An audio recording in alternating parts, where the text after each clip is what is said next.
Parshat Metzora, on the cost of a Jewish lifestyle. This week's Torah portion, Metzora, teaches the process of purification from the condition of tsa'arat, including an offering that a person brings as part of that process. The required offering from chapter 14, verse 10, is 2 male sheep, 1 female sheep, and particular amounts of both flour and oil. But as verse 21 explains, if that offering is too much of an expense, you're only expected to bring 1 sheep and 1/3 as much flour. Like several other offerings that the Torah requires for different situations, we have a sliding scale of obligation. What you need to bring varies according to your means, and different offerings can all serve the same purpose, depending on who is bringing them.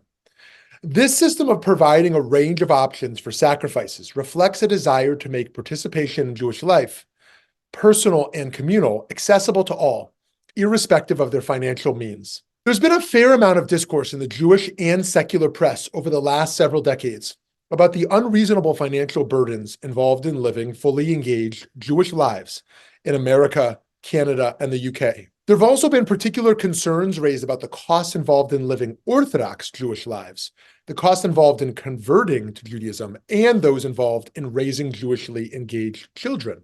Some of the expenses that cause burden include synagogue membership and JCC membership. Day school tuition is often a huge burden for families, or Hebrew school. Camp tuition as well, of course. The desire for local Jewish community, for an eruv, for being within walking distance to a synagogue, all represent significant limitations on locations one can look for homes, and can make a big difference in housing costs. There's many reasons why this challenge for individuals is a serious problem for the Jewish community as a whole. First of all, if the cost of entry is high, people and families will suffer trying to make it work. Second, some may grow distant from Jewish life as a result of the inaccessibility, even though Jewish community and learning may be vital for their fulfillment. And even though the presence of each one of those people is certainly vital for our communities. Also, beyond that truth about each individual's infinite value, our communities are stronger, more vibrant, and more resilient with greater diversity along many different parameters, including socioeconomic class itself, as well as race, ethnicity, immigrant experience, criminal background, disability, all of which also correlate with financial situation. It's a matter of justice and also a matter of the health of our communities to be as inclusive as we can be. And high costs are inherently exclusive and limit diversity in many ways. Another way that high costs hurt the Jewish community is in the way they impact career choices. People feel that if they are to commit themselves to Jewish life, they must prioritize success in one of only a few possible careers that are stable and lucrative. But Jewish civilization so badly needs artists, musicians, mathematicians, journalists, sociologists, activists, and childcare providers, just as much as it needs lawyers, doctors, and business people, computer programmers, and accountants. And if people feel they must choose between their religion and making the contribution to the world that is truest to them, then we're all missing out on beautiful, necessary living Torah that could otherwise be brought into the world. I wish I knew what the solution to this problem is. The expenses are as real as the need to limit them.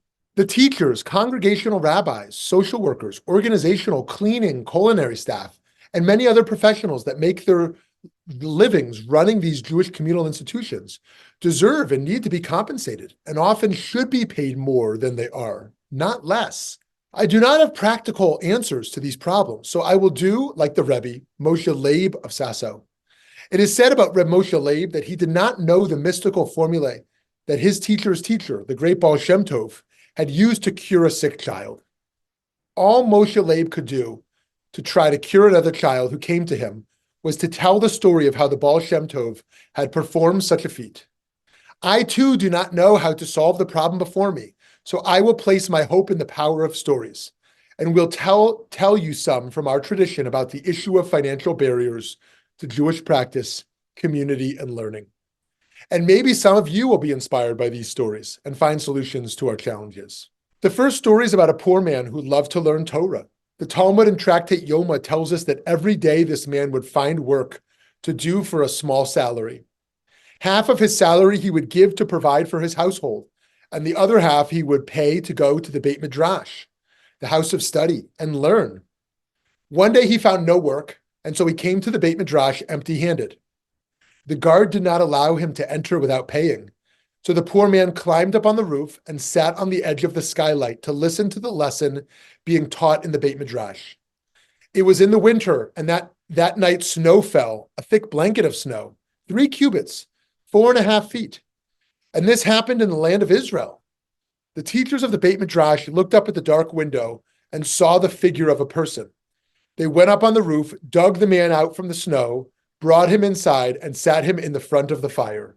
Did he survive? Was he okay?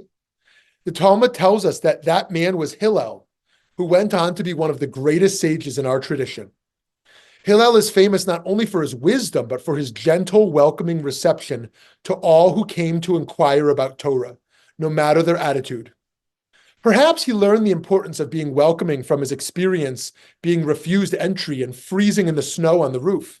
The second story is from tractate Moed Katan of the Talmud. It tells us, shockingly, at first the expenses of burying the dead were more difficult for the relatives than the death itself.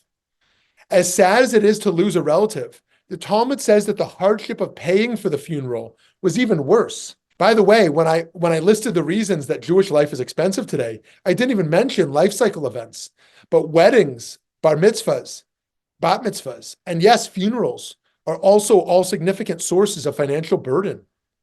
To return to our Talmud, at first, the expenses of burying the dead were more difficult for the relatives than the loss itself, until Rabban Gamliel came.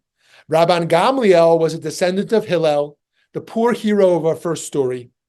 But Rabban Gamliel, unlike Hillel, was a wealthy landowner, as well as being the head of the great court of sages.